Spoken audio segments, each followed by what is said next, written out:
ሊቨርፑሎች አይናቸውን ስፓኒያርዱ የቀድሞ አማካኛቸው ላይ እንደ ጣሉ በስፋት እየተነገረ ይገኛል። በውጤት ማጣት ቀውስ ውስጥ የገቡት ቀያዮቹ የ20 ጊዜ የእንግሊዝ ፕሪሚየር ሊግ አሸናፊ የሆኑት ሊቨርፑሎች አሁን ላይ በዋና አሰልጣኝነት ቡድኑን የያዘውን አርኔ ስሎትን ሊያሰናብቱት እንደሚችልም እየተነገረ ሲሆን ታዲያ በቀዳሚነትም ከሪያል ማድሪድ ጋር ተለያይቶ አሁን ላይ ከየትኛውም ክለብ ጋር ስሙ እየተያዘ ያልሆነውን አሰልጣኝ ዣቢ አሎንሶን ለመቅጠር እያሰቡ እንደሆነ አስ እንዲሁም ደግሞ እንዲካይላ ሲያስነብቡም ቆይተዋል። ታዲያ ዣቢ አሎንሶ አሁን ላይ የረፍት ጊዜው እንዲኖረው ይፈልጋል የሚሉ መረጃዎች እየተሰሙ ቢሆንም የሊቨርፑልን ግን ጥያቄ በደንብ ለማዳመጥ ዝግጁ እንደሆነ ሊመጣም እንደሚችል ይጠበቃል።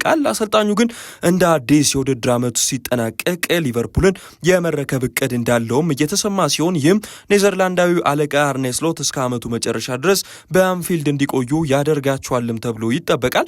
አሎንሶ ወደ ሊቨርፑል ከመጣ ቀድሞውኑም በሊቨርኩሰን ቤት ያሰለጥናቸውን ፍሬፖንግና ቬርትዝን ትልልቅ እንግዲህ ማሻሻል ያሳያሉ ተብሎ የሚገመት ሲሆን ከነሱ በተጨማሪ እንደ ብራድሌይ ባርኮላ፣ አዳም ዋርተን፣ ሚካኤል ኦሊሴ የመሳሰሉ ኮከብ ተጫዋቾች ወደ ሊቨርፑል እንዲመጡ ይፈልጋል የሚሉ መረጃዎችን በስፋት እየወጡ ይገኛሉ። የስፔኑ ክለብ ባርሴሎና በአሁኑ ወቅት በቡድኑ ውስጥ ከሚገኙ ቁልፍ ተጫዋቾች ውስጥ የሚመደበውን የላማሲያው ምሩቅ የፌርሚን ሎፔዝን ኮንትራት ለማራዘም እየተንቀሳቀሱ እንደሆነ ፋብሪዚዮ ሮማኖ ይዞት የወጣው መረጃ አመላክቷል። ፌርሚን ሎፔዝ በዘንድሮ የውድድር ዓመት ከጨዋታ ጨዋታ ራሱን በሚገባ ማሳየት እየቻለ የመጣ ሲሆን በአሳዳጊው ቡድን ውስጥም የመቆየት ትልቅ ፍላጎት እንዳለውና በባርሴሎናዎች የሚያቀርቡለትን ኮንትራት ለመቀበል ዝግጁ እንደሚሆን ሲነገር በመጪዎቹ ቀናቶች ውስጥም ከክለቡ የሚመጣለትን የደሞዝ ማሻሻያን የያዘ ኮንትራትን ለመቀበል ከጫፍ እንደደረሰ እንደውም ከስፔን የሚወጡ የመረጃ አውታሮች በስፋት እየዘገቡ ይገኛሉ። ፌርሚን ሎፔዝ እንደሚታወሰው ባሳለፍነው የውድድር ዓመት እንግዲህ ክረምት ላይ በመጨረሻ ቀናት ከለንደኑ ቡድን ቼልሲ የናስፈረመ ጥያቄን ይዘው ቀርበው የነበረ ቢሆንም በካታላኑ ክለብ ደስተኛ መሆኑን ተከትሎ የቼልሲ ጥያቄ ውድቅ በማድረግ ነበረ በቡድኑ ውስጥ የቆየው። ታዲያ በዚህ ዓመት ባደረጋቸው 25 ጨዋታዎች 10 ግቦችን አስቆጥሮ 10 ገቢ የሆኑ ኳሶችን ለቡድን አጋሮቹ አመቻችቶ ማቀበልም ችሏል። ኖርዌያዊው ድንቅ የፊት መስመር ተጫዋች ኦስካር ቦብ ከማንቸስተር ሲቲ ጋር ለመለያየት መቃረቡ በስፋት እየተነገረ ይገኛል። ባለፉት ሳምንታት ከሲቲዝኖቹ ጋር ለመለያየት መቃረቡን በርካታ ታማኝ የመረጃ ምንጮች ሲጠቁሙ የቆዩ ሲሆን ዛሬ በወጡ አዳዲስ መረጃዎች መሰረት በሲቲዝኖቹ ቤት ውስጥ በቂ የመጫወቻ ዕድል ያጣው ቦብ ወደ የማርኮ ሲልቫው ቡድን ፉላምን በ35 ሚሊዮን ፓውንድ በሚያወጣ የዝውውር ዋጋ ሊቀላቀል መቃረቡም ነው እየተሰማ የሚገኘው። ሁለቱ ክለቦች ስለ ክፍያ ሂደቱና የተለያዩ ጉዳዮች ላይ ውይይት እያደረጉ እንደሆነ የተነገረ ሲሆን በመጪዎቹ ሰዓታቶች ውስጥም ምናልባት ቦብ በክራቨን ኮቴጅ ለመጫወት ቀደም ብሎ የሕክምና ምርመራውንም ሊያደርግ እንደሚችል ተሰምቷል።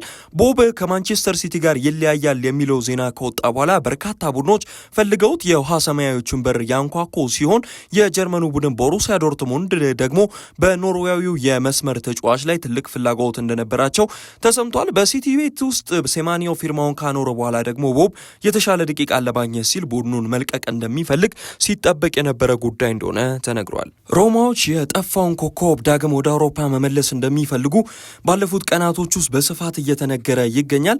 የጣሊያኑ ቡድን ሮማ በጥሩ የዝውውር መስኮት ቤልጂየማዊውን ኮከብ ያኒክ ካራስኮን በውሰት ውል ለማስፈረም የመጀመሪያ ስራዎችን ለመስራት ዝግጁ መሆናቸውን እንግዲህ በፋብሪዚዮ ሮማኖ በስፋት ሲዳሰሰው ቆይቷል።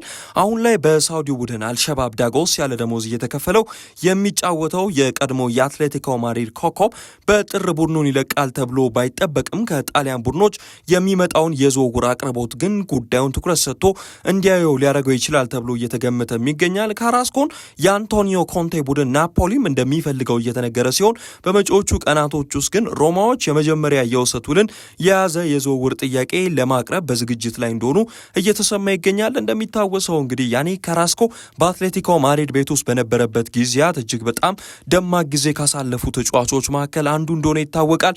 በዲየጎ ሲሞኒ ቡድን ውስጥም እንግዲህ ቁልፍ ሚና ከሚሰጣቸው ተጫዋቾች ውስጥ አንዱ የነበረ ሲሆን አሁን ላይ ዳግም ወደ አውሮፓ ተመልሶ የመጫወት እቅድ ሊኖረውም እንደሚችል ይገመታል። ምክንያቱም ክረምት ላይ የሚደረገውን የ2026 የዓለም ዋንጫ ላይ ብቁ ሆኖ ለመገኘት ከወዲሁ ስራዎችን መስራት እንደሚፈልግም እየተሰማ ነው።